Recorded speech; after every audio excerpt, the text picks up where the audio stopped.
vlogs to be both comforting and frightening, because in theory I'm putting this out there for millions to see, and yet also I can tell because of YouTube analytics that very few people watch these, so it's a mix.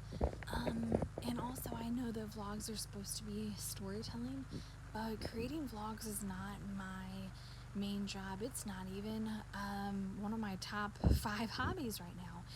I set out to learn videography, and so I assigned myself to do 1 vlog per week, and sometimes I meet that goal, and there have been twice when I haven't thus far this year.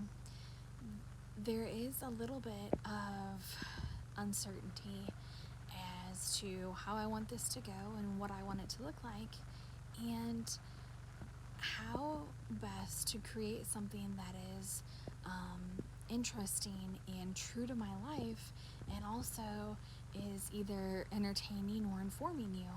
And this week my life has looked pretty intense and frankly not that all interesting to an audience. And as I consider this, I realize my role, even in my own life right now, is more of a supporting cast member than the star, and that's okay, and I'm content with that being true. But in my life, my job is to keep the home running smoothly, to educate my children, to make sure my husband and children have clean clothes and good healthy meals that they enjoy, that our home is clean and as germ-free as possible.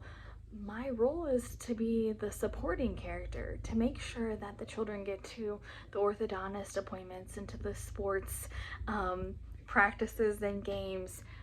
My role right now is the supporting role, and that's okay. Being the supporting cast member, being the supporting role, even in your own life, it's actually pretty good. So I light the candles, and I make the bread, and I push the vacuum, and I make sure the appointments are scheduled, and I plan the youth group lesson, and I do all of these things. And in this supporting role, I think I'm more happier than I've ever been. The world we live in is so ready to tell us that we have to be big, that we have to have an impact, that we have to first have a platform and then utilize it, that we have to productivity hack our way to fame and fortune and success, that if we eat less and move more, we'll have the ideal body type.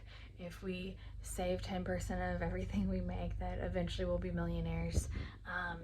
That if we follow X, Y, and Z formula, we'll have so many thousand followers on Instagram and we can finally become influencers.